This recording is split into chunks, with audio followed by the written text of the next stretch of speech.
السلام علیکم عزیز طلباء و طالبات، سر عبدالستار خان اس یوٹیوب چینل میں آپ تمام کا استقبال ہے۔ 12th اردو 7واں سبق ہے زندگی سے ڈرتے ہو۔ کوشچن آنسر، سوالات کے جوابات اور سرگرمیاں دیکھیں گے۔ پہلا سوال ہے خاکے پر مبنی سرگرمیاں۔ پیش درس سے موضوع لفظ لکھ کر شب کی خاکہ مکمل کیجئے۔ حلقہ ارباب ذوق، اس کا جواب ہے حلقہ ارباب ذوق نون میم راشد میراجی اختر الایمان محمد دین تاثیر۔ دوسرا ہے جان پہچان سے موضوع لفظ لکھ کر شب کی خاکہ مکمل کیجئے۔ نون میم راشد کے شعری مجموعے۔ پہلا ہے محاورہ، دوسرا ہے لا انسان، تیسرا ہے ایران میں اجنبی، چوتھا ہے گمان کا ممکن۔ تیسرا ہے نظم سے موضوع لفظ تلاش کر کے شب کی خاکہ مکمل کیجئے۔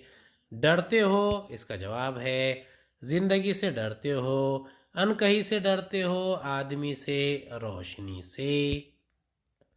ہدایت کے مطابق درج ذیل سرگرمیاں مکمل کیجئے۔ پہلا سوال ہے آدمی کو ڈرانے والی چیزوں کے بارے میں وضاحت سے لکھیے۔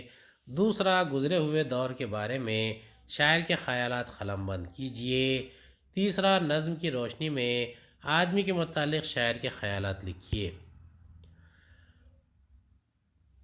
دوسرے کا جواب ہے پہلا نقطہ ہے نظم میں شاعر نے چند ان چیزوں اور باتوں کا ذکر ہے جس سے آدمی ڈرتا ہے، جیسے زندگی، آدمی، انکہی، گھڑی، وقت، گھڑی کی آمد کی آگہی، روشنی وغیرہ۔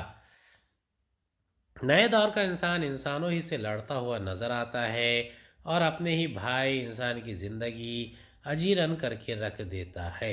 اسے نہ صرف زندگی سے ڈر لگنے لگا ہے، اس کے دل میں انسان کا بھی ڈر و خوف بیٹھ گیا ہے۔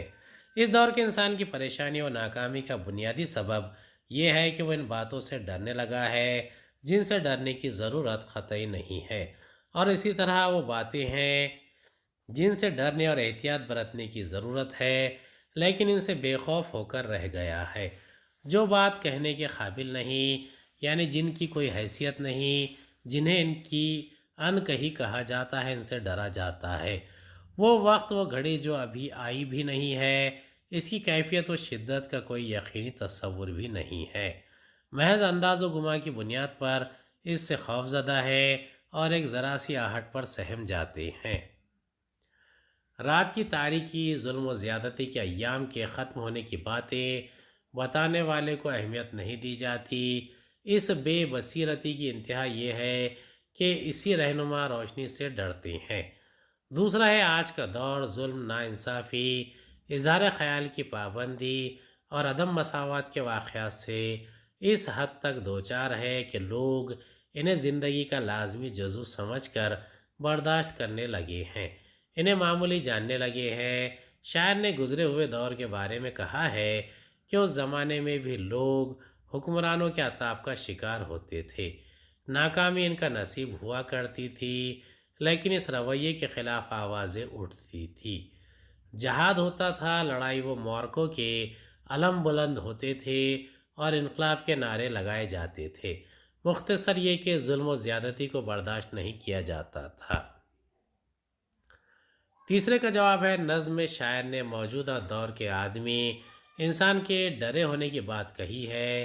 وہ اپنے ہی جیسے انسان سے، زندگی سے، اندیشوں سے، گمانوں سے اور بصارتوں سے ڈرتا ہے اور ظلم و جبر کو معمولی سمجھ کر برداشت کیے جا رہا ہے۔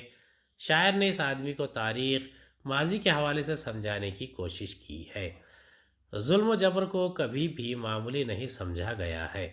ظالم و جابر کے خلاف مورچہ برپا کیا گیا ہے اور اسے ختم کر کے ہی دم لیا گیا ہے، لہٰذا اسے چاہیے کہ وہ اس زیادتی کے خلاف اٹھ کھڑا ہو۔ یقیناً ابتدا میں وہ تنہا و اکیلا ہوگا، لیکن ایک کارروائی کی تشکیل ہو کر رہے گی۔ اس جہاد کی بدولت انسان کو تکلیف و نقصان پہنچانے سے باز آ جائے گا۔ اس موضوع کے بیان سے شاعر کی خوش امیدی ورجائیت ابھر کر سامنے آتی ہے۔ درج ذیل کی استحسانی وضاحت کیجئے۔ آدمی کے دامن سے زندگی ہے وابستہ۔ دوسرا ہے یہ شب زباں بندی ہے رہ خدا بندی۔ درج ذیل موضوع پر ذاتی رائے تحریر کیجئے۔ جو ابھی نہیں آئی، اس گھڑی سے ڈرتے ہو۔ پہلے کا جواب ہے ہم آدمی، انسان اور زندگی میں سے ایک کو بھی دوسرے سے جدا کر کے دیکھ نہیں سکتے، دونوں میں ایک مضبوط رشتہ ہے۔ حرف اور اس کے معنی کے تعلق کی طرح آدمی کا منصب بہت اعلیٰ و عرفہ ہے، نظام کائنات میں سے مرکزی حیثیت حاصل ہے۔ زندگی اسی آدمی کے دامن سے بندھی ہوئی ہے، اسے ہر حال میں نبھانا ہے۔ دوسرے کا جواب ہے نظم شاعر نے پہلے تو دور حاضر کے انسان آدمی کی تکلیفوں کو بیان کر کے بتایا ہے کہ یہ آدمی ان تکلیفوں کو اپنا نصیب سمجھ کر اور انہیں معمولی جان کر برداشت کیے جا رہا ہے، اور ظالموں کے خلاف آواز بلند کرنے میں ڈر محسوس کر رہا ہے۔ شاعر نے اس آدمی کو ماضی کے حوالے سے سمجھانے کی کوشش کی ہے کہ گزرے ہوئے زمانے کا آدمی بھی حکمرانوں کے عطاب کا شکار ہوتا تھا، لیکن وہ اس پر خاموش نہیں بیٹھتا تھا، اس کے خلاف علم بلند کرتا تھا، محرکہ برپا کرتا تھا۔ یہاں شاعر نے ظلم و زیادتی اور اظہار خیال پر پابندی کے تاریک دور کے لیے شب زباں بندی اور حکمرانوں کے طریقے و وتیرے کے لیے رہے خداوندی جیسی خوبصورت و جاندار لفظی ترتیب دی ہے۔ شاید اسی لیے کسی ناقد نے کہا ہے راشد شاعر نہیں، لفظوں کے مجسمہ ساز ہیں، وہ نظمیں نہیں کہتے، سانچے میں ڈھلے ہوئے مجسمے تیار کرتے ہیں۔ جب ظلم و جبر اور استحصال و ناانصافی کا سلسلہ تھمنے کا نام نہیں لیتا اور مظلوم و مجبور کے صبر کا پیمانہ لبریز ہو جاتا ہے، تو وہ ظالم و جابر قوتوں اور اکائیوں کے خلاف اپنے رد عمل کے اظہار کی ابتدا کرتا ہے۔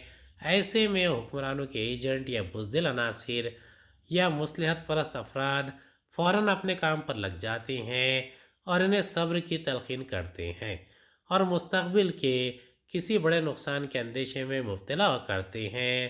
اس طرح ان مظلوموں کی گرم جوشی کو ٹھنڈا کر دیتے ہیں۔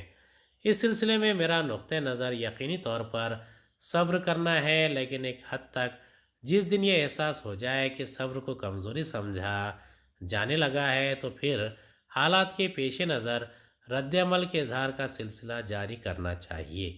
ظلم اور ناانصافی کو طویل عرصے تک برداشت کرنا اور اس حالت میں زندگی گزارنا دنیا اور آخرت دونوں جگہ رسوائی کا سبب ہوتا ہے۔